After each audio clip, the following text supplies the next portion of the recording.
locked door can keep out a storm. It cannot keep grief from freezing a house from the inside. In the winter of 1879, high above South Park in the Colorado high country, Rowan Vale had turned his cabin into a place where children learned to whisper. His boy, Micah, could split kindling before he could spell his own middle name. His little girl, Nell, had stopped asking when her father would come home from the timberline, because home was not the word Rowan carried back with him anymore. He brought meat, he brought flour, he brought pelts stiff with frost and boots crusted with mountain mud, but he did not bring himself. Then, on a night when the wind drove snow sideways over the ridge, a woman from the east climbed to his cabin with a carpet bag in one hand and a stolen revolver hidden under her traveling cloak. She knocked once, not loud, not desperate, once, as if she had already decided the mountain would either open or bury her. And when Rowan Vale finally opened that door, he did not know the stranger on his porch had been hunted across half the country. He did not know she would put laughter back into the mouths of his children. He did not know armed men would follow her into his clearing, and he did not know that before spring broke the snow, he would have to choose between guarding a grave and saving the living family still waiting for him to come back. Rowan had not always been a hard man. Before the fever, before the black cloth over the windows, before the little fenced grave beneath the stand of blue spruce, he had been known in Alma as a quiet trapper with a patient laugh. His wife, Maeve, used to tease that he could coax fire from wet pine and gentleness from a mule. Then camp fever swept the mining camps and cabins during an early thaw. It took 3 men at the Placer claims, an old washerwoman near the creek, and Maeve Vale before the mountain snow had fully melted. For 3 days, Rowan sat beside her cot, feeding the fire until the cabin felt like a kiln. On the 4th morning, the fever broke, but not the way he had prayed for. Maeve's hand went cold inside his, and the last thing she saw was not the sunrise over the ridge. It was Rowan's face, already learning how to shut down. He buried her under the spruce trees, while Micah stood beside him, holding Nell's mittened hand. The boy was 11, the girl was 7. Their mother went into the ground, and their father followed in every way except breathing. After that, Rowan became useful and absent. He left before the children woke and returned when the lamp was low. He kept the larder stocked and the woodpile high, as if hunger and cold were the only enemies a family had. He checked traps, skinned beaver, rode down to Fairplay for salt and coffee, and spoke to almost no one. Micah grew older in the worst way a child can grow older. He stopped playing. He learned to read weather by the ache in his fingers. He learned how to bank a fire without burning the cabin down. He learned that if Nell cried at night, nobody else was going to get up. Nell, meanwhile, drifted through the cabin like a little pale moth. Her hair tangled into knots. Her sleeves hung uneven because Micah's mending was clumsy. She still kept one of Maeve's blue ribbons tucked under her pillow, but she had not worn it in months. Down in Alma, Reverend Silas Crow noticed things people pretended not to notice. He saw Rowan ride into town with a dead animal slung behind the saddle, and no human expression left in his eyes.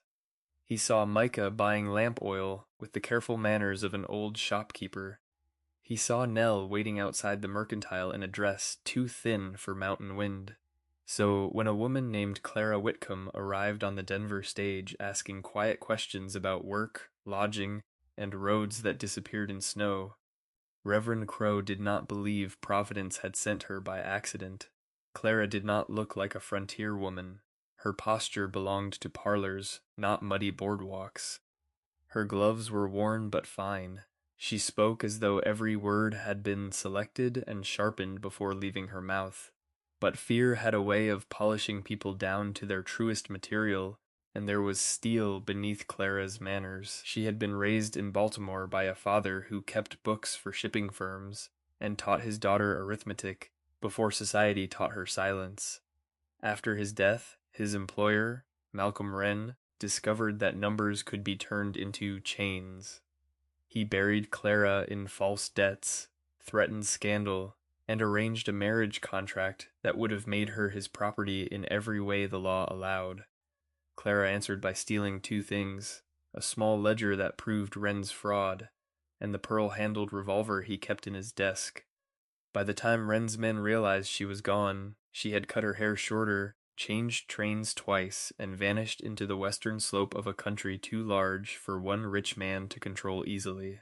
Reverend Crowe offered her the only position he had: a roof, a wage, two children who needed schooling, and a father who, in his words, had become more winter than man. "He will not thank you," the Reverend warned.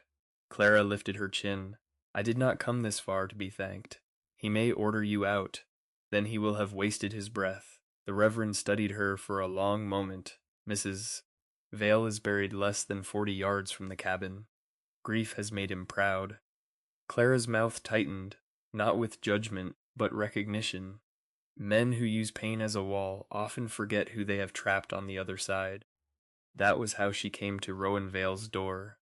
Rowan was on the upper line that night, digging a fox trap free from ice. When he saw smoke rising from his chimney earlier than it should have, he ran the last quarter-mile through the timber with his rifle in his hand, imagining a stove fire, a thief, a dead child. Instead, he kicked open his own door and found a woman standing at the hearth. The table had been cleared. A pot of barley stew simmered over the flame. Micah sat with a slate in front of him, freshly washed and suspicious. Nell was on the floor near the lamp, letting the stranger comb burrs out of her hair. Rowan filled the doorway, broad-shouldered and bearded, his coat rimmed in snow. "Who are you?" Clara did not jump. She tied Nell's ribbon into a careful bow and stood. "My name is Clara Whitcomb. Reverend Crowe sent me. I am to teach your children and keep this cabin from collapsing into a den." Rowan stared at her as if she had spoken in Greek. "No, that is not much of a sentence, Mr. Vale. It is the only one you need. Take your bag and leave at sunup." Micah's eyes dropped to the slate. Nell pulled the blue ribbon between her fingers and looked ready to disappear. Clara saw it. Rowan saw that she saw it, and hated her immediately for being right. "I feed them," he said. "Yes," Clara answered, "and a stable hand feeds horses. Children require more." His jaw set. "You do not know this house. I know enough." Her voice remained calm, but the calm had edges. "Your son moves as though a mistake will cost him food. Your daughter watches the door before she speaks. There is meat in the shed and grief in every corner. I am not here to nurse your pride. I am here because they are children, and someone in this cabin must remember it." The room went so still the stew sounded loud. Rowan looked at Micah, then Nell, then the woman who had walked into his ruin and named it. For a moment, something almost human passed across his face. Then it vanished. "Keep out of my way," he muttered, and stepped back into the storm. For 3 weeks, Clara did exactly what he had told her not to do. She got in the way of the silence. She scrubbed soot from the window glass until morning light entered the cabin again. She cut down Maeve's old skirts and made Nell 2 dresses that fit. She taught Micah fractions by measuring flour, then taught him geography with the mining maps. Rowan left rolled behind the door. She found every place grief had collected and opened it, not cruelly, not all at once, but steadily. The cabin began to betray Rowan.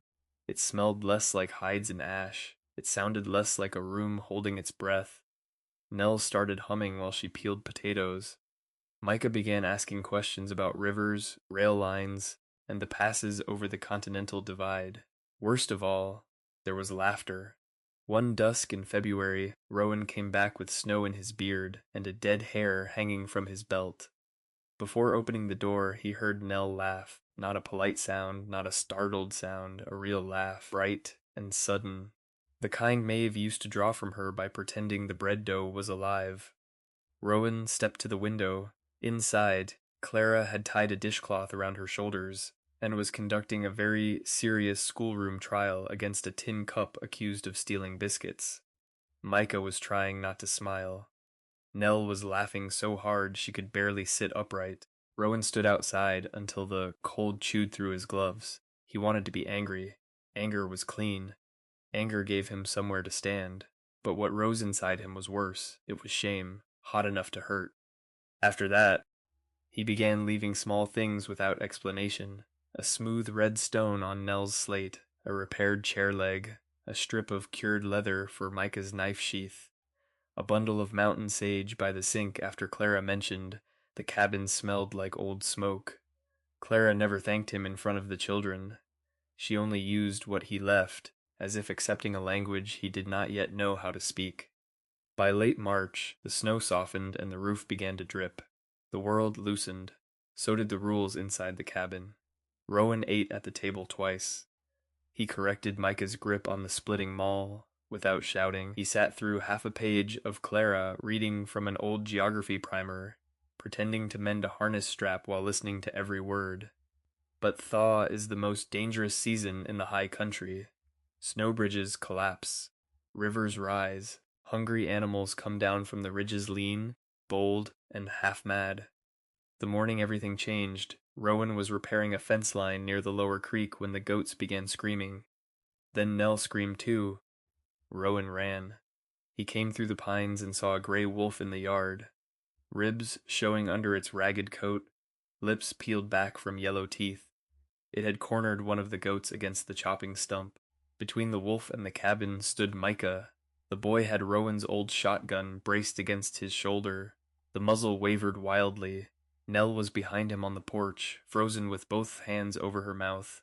"Micah, drop it!" Rowan's shout snapped the boy's focus. Micah flinched.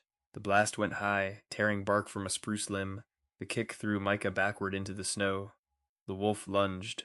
Rowan fired from the hip and dropped it 3 strides from his son. For 1 second, no one moved. Then Clara burst from the cabin and gathered Nell to her side, while Micah pushed himself up with blood on his lip and terror in his eyes. Rowan grabbed the boy by the coat. "What possessed you? That gun could have broken your shoulder. You could have died standing there." Micah did not shrink this time. He shook, but he did not shrink. "I was protecting her. I was right there." "No, you weren't." The words cut through the yard sharper than the gunshot. Micah's face crumpled, but he forced the rest out. "You are never here until something is already dead." Rowan's hands loosened. Clara stepped between them, not timid, not pleading, but fierce in a way that made even the wind seem to pause. "He is a boy," she said. "You have made him think he must earn the right to be protected." Rowan looked at her as if she had struck him. Clara's voice lowered. "Maeve is buried beneath the trees. Your children are not. Stop living beside her grave while they are still knocking on the door." Rowan had no answer. There are truths a man can fight, and truths that simply stand there, waiting until he runs out of places to hide. He looked at Micah, then Nell, both pale, both watching him as though his next word might decide the shape of their whole lives.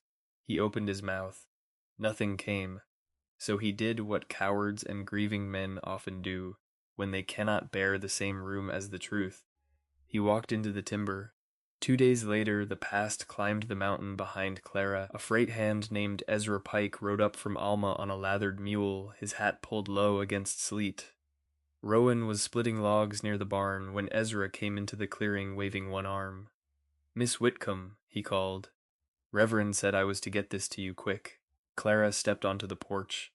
The moment she saw his face, color drained from hers. 3 men came off the Denver train, Ezra said. Not miners, not cattlemen, city coats.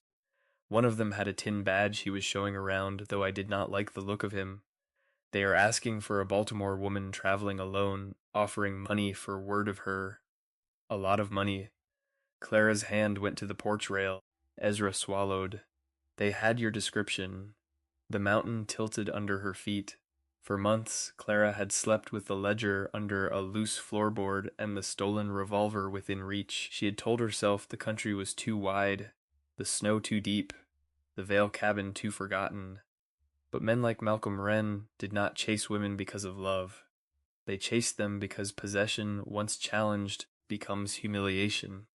And humiliation in a powerful man is a loaded gun. Clara thanked Ezra, gave him bread for the ride down, and went inside without looking at Rowan. He found her in the small back room, pulling clothes from the peg and forcing them into her carpet bag. "What are you doing?" "Leaving." The word was flat because she had packed every feeling beneath it. Rowan stood in the doorway. Those men are after you. Yes. Why? Clara's hands stopped. For the first time since she arrived, the mask broke enough to show the hunted woman underneath. Because Malcolm Wren believes I belong to him, because I have proof he ruined my father's name and forged debt papers to corner me into marriage, because I took that proof with me. Rowan's eyes dropped to the carpetbag. If they find me here, she continued, they will not simply take me, they will make an example of anyone who helped me. You know men who carry law in one pocket and crime in the other. Do not pretend you do not. Rowan said nothing. Clara took his silence for judgment and went back to packing. I can put you over Mosquito Pass before midnight, Rowan said at last. There is a stage road toward Leadville. From there, you can disappear again. Clara slowly turned. She looked more wounded by that sentence than she had by the news itself. You would do that? It is the safest way. No, she said softly. It is the emptiest way. His face hardened.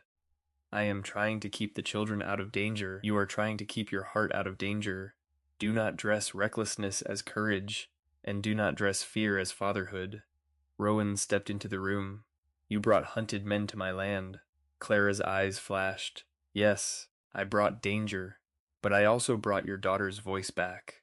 I brought your son a reason to be more than a small, tired man. I brought this house breath, and you know it. He looked away. She moved closer, her voice shaking now, not from fear, but grief of her own. You think letting me go will return everything to what it was. It will. That is the tragedy. The table will go quiet. Nell will stop singing.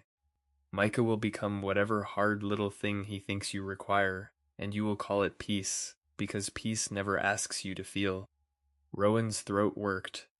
Clara pointed toward the front room, where the children were silent enough to hear.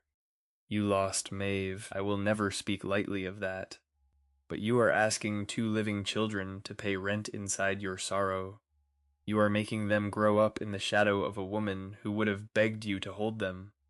The room blurred at the edges. Rowan saw Maeve's grave. He saw Micah in the snow with the shotgun. He saw Nell staring through him as if he were another storm to survive. Then he saw Clara, a woman hunted by a man with money, law, and hired violence, standing in his cabin and still telling the truth. His hands closed around the carpetbag. Clara froze. Rowan pulled it gently from her grip and set it on the bed. No, Rowan, no, he said again. But this time the word had changed. It was not a wall, it was a vow. He looked toward the front room. Micah, Nell, come here. The children appeared in the doorway. Rowan knelt slowly, as though the motion hurt more than any wound. I have been gone too long, he said. Neither child moved. I thought keeping meat in the shed was enough. I thought if I did not feel anything, I could not lose anything more. His voice roughened. I was wrong. Nell's eyes filled. Micah's mouth trembled, but he kept his chin up. Rowan looked at his son. You should never have believed it was your job to stand between danger and this house. That was my failure, not yours. Micah blinked hard. Then Rowan turned to Clara. And any man coming for you will have to come through me. Clara shook her head. You do not know what Wren pays men to do. Rowan's face settled into a calm so complete it was almost frightening.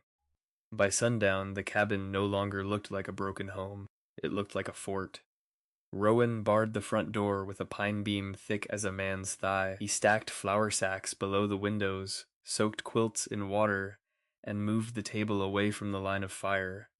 He opened the false panel beneath the hearth and took out ammunition wrapped in oilcloth. Clara did not waste breath arguing. She filled buckets. She cut strips of linen. She loaded the pearl-handled revolver with hands that shook only until the work began. Rowan noticed. You have fired it? Once. At a bottle? At a lock. He looked at her. She met his eyes. I did not ask the lock's permission. For the first time in years, Rowan almost smiled. Then he called Micah and Nell to the pantry. A narrow trapdoor opened into the root cellar, where potatoes, apples, and preserves lined the earthen shelves. Micah saw the opening and stiffened. I can help. You will, Rowan said. The boy looked up, surprised by the steadiness in his father's voice. You will take Nell down there. You will bar the hatch from the inside. You will keep her quiet and warm. That is not hiding. That is guarding the most precious life in this house. Micah's eyes shone. You trust me? Rowan put both hands on his son's shoulders. I should have told you that long before today.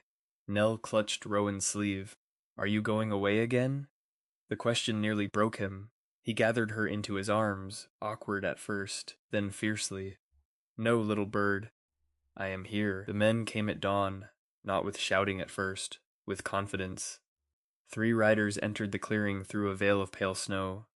Their horses were good, their coats were too clean for men who worked honestly in the mountains. The one in front wore a deputy's star pinned to a city vest, but Rowan knew the kind of badge that could be bought by the hour. He had a narrow face, a waxed mustache, and eyes that moved over the cabin the way a butcher studies a carcass. He reined in 30 yards from the porch. Rowan Vale, he called. My name is Darius Holt. I am here under authority to retrieve a fugitive woman calling herself Clara Whitcomb. Send her out, and Mr. Wren is prepared to overlook your interference. Inside the cabin, Clara stood beside the window with the revolver low in both hands.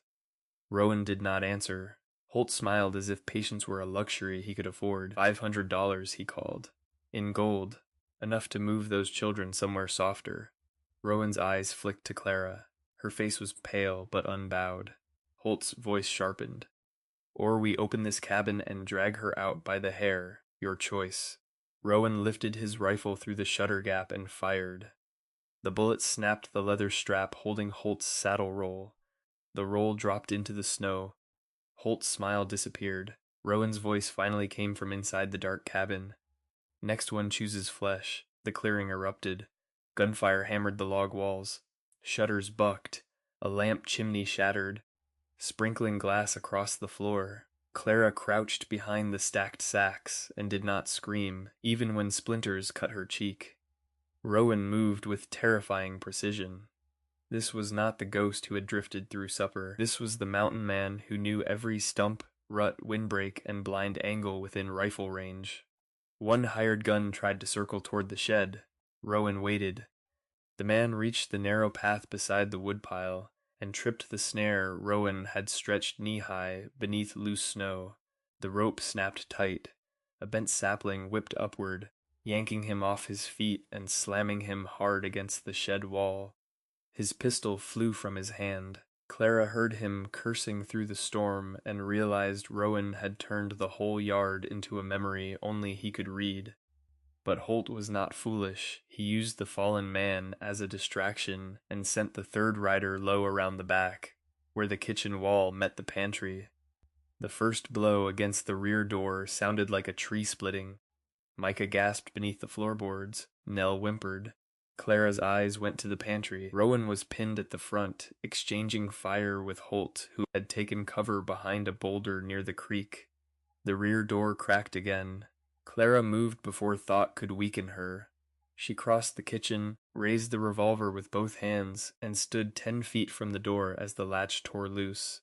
A man shouldered through with a short-barreled shotgun. He saw Clara. He grinned. That was his mistake. Clara fired. The shot struck the doorframe inches from his face, spraying his eyes with splinters. He reeled backward, screaming. Clara fired again, lower this time, and the bullet tore through his sleeve and spun him into the snow. The revolver smoked in her hands. She was breathing hard, but still standing. Then the front window exploded inward. Holt came through the broken shutter with a knife in one hand and a pistol in the other. Rowan turned too late. Holt struck him across the temple with the pistol barrel, and both men crashed against the table. The rifle skidded away. Clara tried to aim, but they were too tangled, rolling through broken glass and fallen flour. Holt drove his knee into Rowan's ribs and lifted the knife. You should have taken the gold, he hissed. Rowan caught his wrist with both hands. The blade trembled inches above his chest. For 2 years, Rowan had been strong enough to carry grief and too weak to put it down. Now, on the floor of his own cabin, with his children under the pantry and Clara bleeding beside the stove, he found out what strength had been waiting for. Not rage, not sorrow, a decision. He let one hand slip from Holt's wrist, took the cut across his forearm, and drove his thumb into the wound Clara's bullet splinters had opened near Holt's eye. Holt screamed. Rowan rolled, slammed him into the table leg, and struck him once under the jaw with a sound like an axe biting frozen wood. Holt went still.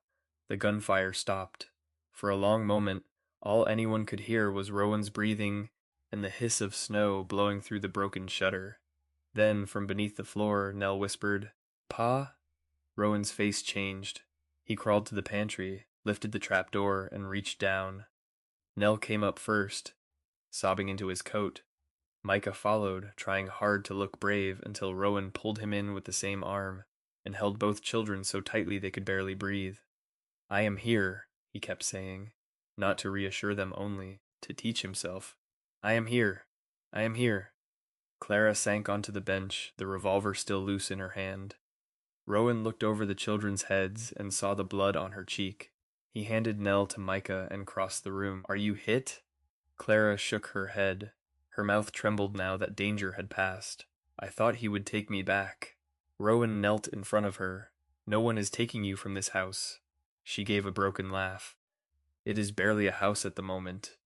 He looked at the shattered door, the torn shutters, the flour dust hanging in the air, the children clinging to each other near the pantry. Then he looked back at her.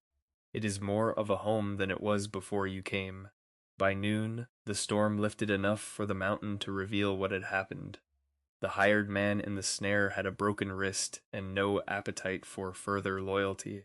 The one at the rear door was alive, furious, and bleeding from the arm. Holt woke tied to a chair with Rowan's bandage wrapped tight around his own head to keep him from dying before Law could properly disappoint him. But the thing that ended Malcolm Wren's hunt was not Rowan's rifle. It was Clara's ledger. Inside Holt's coat, Rowan found a folded instruction sheet bearing Wren's seal and the false authority Holt had been using across Colorado. Reverend Crow rode up with 2 miners and the Alma constable before sundown, and Clara placed the ledger into the Reverend's hands with a calm that had taken months to earn. Names, payments, forged debts, a marriage contract drafted before Clara had ever consented, enough to make a powerful man deny everything in public and quietly stop sending armed fools into mountains where they might leave evidence behind. Holt and his men were taken down in a wagon the next morning.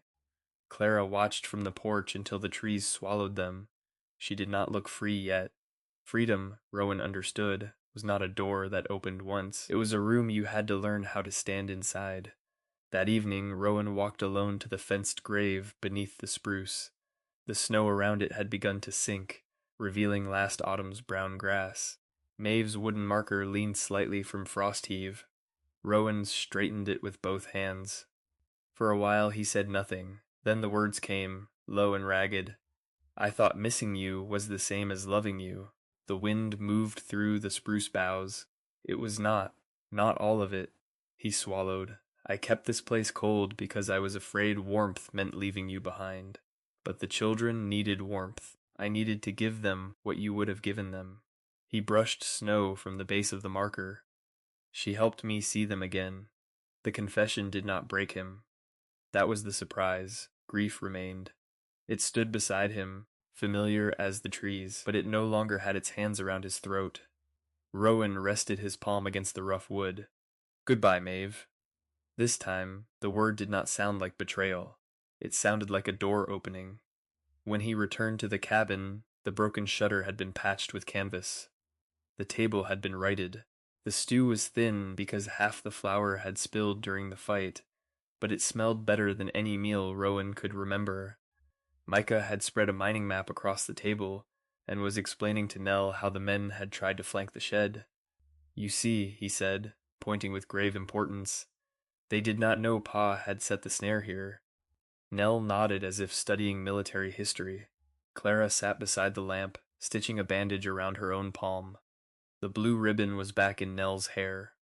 Rowan paused in the doorway. Old habit told him to step outside, to stand in the dark where no one could ask anything of him. Instead, he removed his coat and hung it on the peg. Micah looked up. Nell looked up. Clara looked up last. Rowan walked to the table and sat down among them. Not near the wall, not by the door, among them. "What are we learning?" he asked. Micah stared, then smiled so suddenly he looked like a boy again. "Defense," he said. Nell climbed into Rowan's lap without permission, as if testing whether the world had truly changed. Rowan went still for half a breath. Then his arms closed around her. Clara's eyes softened. Outside, the mountains settled into night, cold and enormous and indifferent. There would be more snow, more hunger, more repairs. The West did not become gentle because one man decided to live again. But inside the cabin, Micah talked until his voice cracked. Nell fell asleep with her cheek against Rowan's shirt. Clara reached beneath the table, and after a moment, Rowan's rough hand found hers. He held on. The storm had not spared them. The mountain had not become kind, but a dead house had remembered the sound of a family, and Rowan Vale, who had spent 2 years guarding a grave, finally came back through the door.